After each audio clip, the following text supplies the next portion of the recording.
Future में इंसानों जैसे रोबोट्स के आ जाने से लोगों की जिंदगी कितनी बदल जाएगी। कुछ ऐसी ही है हमारी आज की कहानी। एक जवान रशियन लड़की जिसका नाम श्वेता है, अपने बॉयफ्रेंड बोरिया के साथ एक छोटे से फ्लैट में रहती है।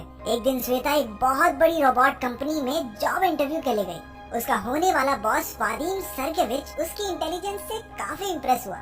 उसने श्वेता को कंपनी के अगले रोबोट लॉन्च को मैनेज करने की जिम्मेदारी दी। घर वापस लौटते वक्त उसकी खुशी का ठिकाना नहीं था। उसने घर जाकर देखा कि उसका बॉयफ्रेंड बोरिया किचन में खड़ा एक्सरसाइज कर रहा था। वो कुछ अजीब तरह से पेश आ रहा था, लेकिन श्वेता ने कुछ नहीं कहा।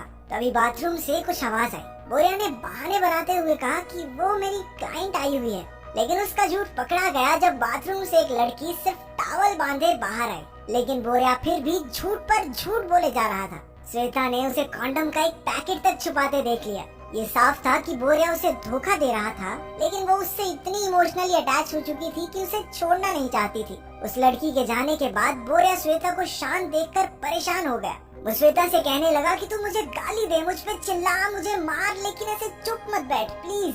उसने जोर जोर से अपना सर फ्रिज पे मारना शुरू कर दिया और गिल्ट और फ्रस्ट्रेशन में अपने डंबल को खिड़की से बाहर फेंक दिया। वो सीधा जाकर एक गाड़ी पर गिरा और उन दोनों को उसका नुकसान भरने के लिए नीचे बुलाया गया। जब पैसे देने की बात आई तो बोरिया कहने लगा, अरे मेरा घर थोड़ी है, ये दीदी रहती है वहाँ, ये देंगी पैसे, मैं तो बस ऐसे ही, चलो दीदी बाय, टेक केयर। वो उससे ब्रेकअप करके वहाँ से चला गया। अगले दिन उसका जॉब पर पहला दिन था। उसके कलीग वीट ने उसे दिन भर का सारा काम समझाया। उसका पहला टास्क था हूबहू इंसानों जैसे दिखने वाले रोबोट्स को डब्बों में से निकाल के उन्हें टैबलेट से कनेक्ट करना और उनसे उनका मॉडल नंबर पूछना।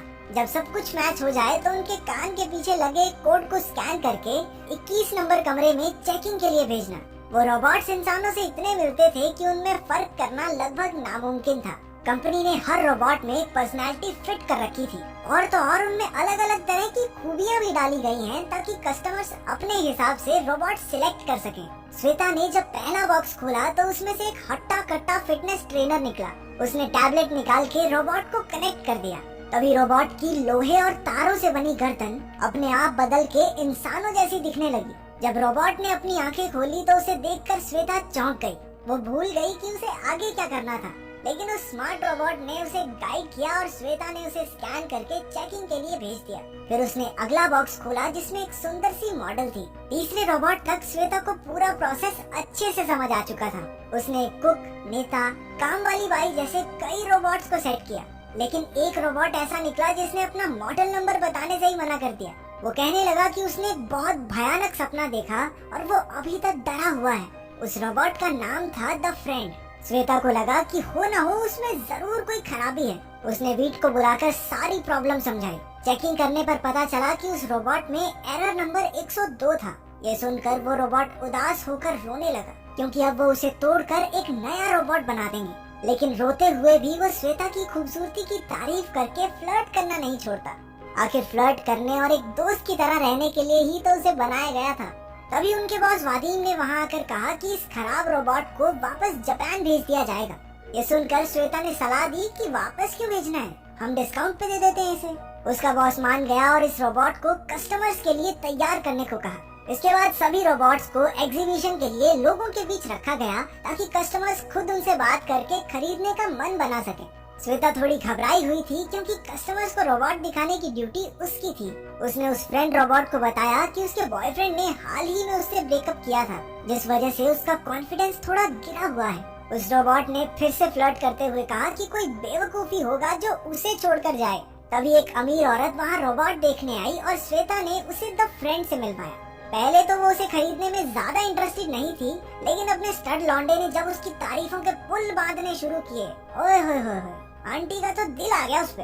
हालांकि बाद में वो अजीब से चुटकुले सुनाने लगा, लेकिन फिर भी उस औरत ने श्वेता से रोबोट पैक करके उसके घर भिजवाने को कहा। बाद में जब श्वेता काम कर रही थी तो वो रोबोट उसके पास आया और बताने लगा कि वो जानबूझकर ऐसे जोक्स बना रहा था क्योंकि वो श्वेता से दूर नहीं होना चाहता। फिर उसने आगे बढ़कर श्वेता को किस कर दी।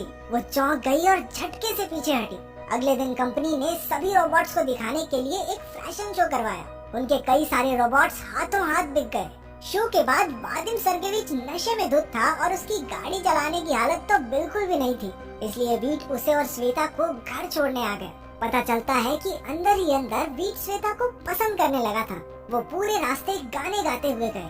अगले दिन जब श्वेता काम पर आई तो उसने देखा कि वो फ्रेंड रोबोट अपने मालिक के घर जा चुका था। हालांकि उसे तो खुश होना चाहिए था कि ये उसकी पहली सेल थी, पर श्वेता को कहीं न कहीं उसके जाने का दुख था। तभी उस फ्रेंड रोबोट ने उसे एक वीडियो भेजी जिसमें उसने कहा कि श्वेता से मिलकर उसे बहुत अच्छा लगा। उस रोबोट ने खास उसके लिए लिखकर एक कविता भी सुनाई, जिसे सुनकर श्वेता के दिल में भी घंटियां बजने लगी। वो चेकिंग के बहाने उस औरत को कॉल करके फ्रेंड रोबोट से बातें करने लगी। रोबोट ने बताया कि उसकी मालकिन उसे अजीबोगरीब कपड़े पहनाकर अपना मन बहलाती है और वो श्वेता को बहुत मिस करता है। अगले दिन उसकी मालकिन रोबोट में गड़बड़ी की शिकायत लेकर कंपनी में आ पहुंची। फ्रेंड रोबोट भी उसके साथ आया और कहने लगा कि वो अपनी ओनर के साथ नहीं रहना चाहता, क्योंकि वो उसे जानवरों की कॉस्ट्यूम पहनाकर एक गुलाम की तरह ट्रीट करती है।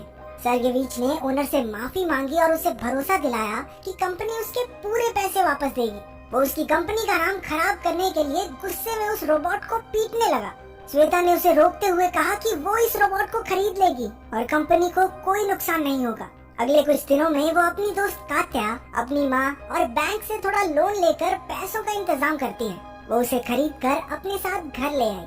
रात के समय उन्होंने उसके लिए एक नाम चुना, येगोर। जब श्वेता सुबह उठी तो येगोर ने उसके लिए स्वादिष्ट नाश्ता बनाया। उसने एक संस्कारी बहू की तरह श्वेता को ऑफिस भेजा और दोनों सारा दिन फोन पर भी बातें करते रहे। धीरे धीरे उन दोनों को एक दूसरे से प्यार हो रहा था। एक दिन जब येगोर अकेला था तो बोरिया घर आया और उससे पूछने लगा कि वो कौन है और यहाँ क्या कर रहा है। येगोर को लगा कि वो कोई चोर है और उसके मुंह पर एक मुक्का दिया। वो बोरिया के किए हर अटैक को डॉज भी कर देता है। उसकी अतरंगी पर्सनैलिटी के चलते बोरिया ने उसे एक पुल अप कंपटीशन के लिए चैलेंज करके अपने मिलियन फॉलोअर्स को लाइव ब्रॉडकास्ट किया और येगोर हमारा भोला पंछी बिना ज्यादा सोचे मान भी गया। श्वेता ने जब ये लाइव वीडियो देखी तो वो गुस्से से भरकर जल्दी से घर पहुंची। वो येगोर की पावर बंद करके उसे फ्लैट में ले आई। वो उससे बहुत नाराज थी। येगोर ने उससे पूछा कि क्या वो बोरिया को अभी भी पसंद करती है। ये लाजमी था कि वो जेलस हो रहा था। श्वेता को येगोर का उसके लिए पॉजिटिव होना बहुत अच्छा लगा और उन्होंने एक दूसरे को पहली बार किस किया। शाम के समय वो दोनों श्वेता की दोस्त कात्या की बर्थडे पार्टी में गए। कात्या को पूरा भरोसा था कि आज उसका बॉयफ्रेंड उसे शादी के लिए जरूर प्रपोज करेगा, लेकिन उसके ऐसा ना करने पर वो रोते हुए स्टेज से भागी। श्वेता ने उसका पीछा किया और येगोर को उसके पास बिठाकर उसके बॉयफ्रेंड से बात करने गई। वहाँ बोरिया भी मौजूद था, जो पार्टी में चल रही हर चीज अपने फॉलोअर्स को दिखा रहा था। कात्या के बॉयफ्रेंड ने श्वेता को बताया, अरे दीदी ऐसे कैसे करते हैं प्रपोज, हम गे हैं, जिंदगी बर्बाद हो जाएगी तुम्हारी दोस्त की, मर्द अच्छे लगते हैं हमको, मर्द। समझ में आई बात? उनकी ये बातचीत भी बोरिया ने अपने फॉलोअर्स को लाइव दिखा दी। जब श्वेता वापस पहुंची तो उसने कात्या को अपने भोले भाले रोबोट येगोर के साथ कुछ गलत करते हुए देखा। उसका माथा फिर गया और उसने एक बोतल कात्या की तरफ घुमाई। वो ऐन मौके पर झुक गई और बोतल लगी सीधा येगोर को, जिससे उसका जबड़ा टूट गया। वो उसे लेकर घर वापस आई और वीट को उसका चेहरा ठीक करने के लिए बुलाया। वीट ने उसे ठीक तो कर दिया, लेकिन अब वो एक बिल्कुल ही अलग इंसान की तरह दिखने लगा था। अगले दिन श्वेता के बॉस ने उसे पिछले दिन की पार्टी की वायरल वीडियो दिखाई और नौकरी से निकाल दिया। उसने येगोर के लिए उसके पुराने चेहरे की मांग की, लेकिन उसके बॉस ने मना कर दिया। अब अपने आशिक का पुराना चेहरा तो चाहिए था, तो वो वीट के साथ कंपनी के वेयर हाउस में घुस गई। उन्हें चेहरा तो मिल गया, लेकिन सर्गेविच भी वहीं सो रहा था और उसने उन्हें देख लिया। उसने वीट को भी नौकरी से निकाल दिया, लेकिन येगोर के लिए नया चेहरा ले जाने दिया। घर जाते वक्त श्वेता को वीट के लिए बुरा लग रहा था, लेकिन वीट ने उसे भरोसा दिलाया कि मेरी टेंशन मत ले, मुझे दूसरी नौकरी मिल जाएगी। ये तो साफ था कि वीट भी उससे प्यार करता था, लेकिन वो इस बारे में कुछ कहता नहीं। श्वेता और येगोर अपना YouTube चैनल शुरू कर देते हैं और उनकी अतरंगी रोबो ह्यूमन जोड़ी की वजह से वो जल्द ही बहुत बड़े इन्फ्लुएंसर्स बन गए। एक दिन येगोर ने इंस्टाग्राम लाइव पर श्वेता को प्रपोज कर दिया। उसने भी हाँ कहा और एक्साइटमेंट में सोफे पर कूदने लगी। उनकी शादी वाले दिन श्वेता की एक खूबसूरत दोस्त पास्टर बनी थी। जब उसने पूछा कि क्या वो श्वेता को अपनी पत्नी कबूल करता है, तो येगोर उसके साथ फ्लर्ट करने लगा। उसने उस लड़की से उसका नंबर तक मांग लिया। श्वेता अपनी ही शादी में हुई इतनी बुरी बेइज्जती को बर्दाश्त नहीं कर पा रही थी। वो गुस्से में घर की तरफ चल पड़ी। येगोर उसका पीछा कर रहा था, ये कहकर कि ये सब एक प्रोग्राम में ग्लिच की वजह से हुआ। घर पर उसने रोते हुए येगोर से पूछा कि उसने ऐसा क्यों किया। इधर येगोर भी चिल्लाने लगा कि वो कमजोर है, इतनी तो कोई बड़ी बात नहीं थी, तभी वीट वहाँ पर पहुँचा और उन्हें बताया कि एरर 109 असलियत में कोई दिक्कत नहीं है, बल्कि ये तो एक फीचर है जो हर एक फ्रेंड रोबोट में होता है, जिसकी वजह से ये उस इंसान की हर हरकत की नकल करते हैं जिसने उनसे सबसे पहले बात की थी। तो येगोर अब तक जाने अनजाने में श्वेता की नकल कर रहा था। उसने कात्या के साथ चीट भी इसलिए किया क्योंकि श्वेता चाहती थी कि वो अपने बॉयफ्रेंड को भूल जाए। ऐसे ही वो अभी श्वेता पर चिल्ला रहा था क्योंकि वो उस पर चिल्ला रही थी। वो समझ गया कि श्वेता उसके साथ कभी खुश नहीं रह पाएगी, तो उसने श्वेता को रिमोट पकड़ाकर खुद को बंद करके जापान भेजने को कहा। एक आखिरी किस के बाद श्वेता ने उसे बंद कर दिया। 6 महीने बाद जब श्वेता सोकर उठी तो हमने देखा कि वीट किचन में उसके लिए खाना बना रहा था। लगता है उसने श्वेता को अपने प्यार का इजहार कर ही दिया। खाना खाने के बाद श्वेता को एक मैसेज आया। ये एक वीडियो थी येगोर की तरफ से, जिसमें उसने श्वेता को उसे इतनी खूबसूरत यादें देने के लिए शुक्रिया कहा और एक जापानीज गोदाम में खड़ा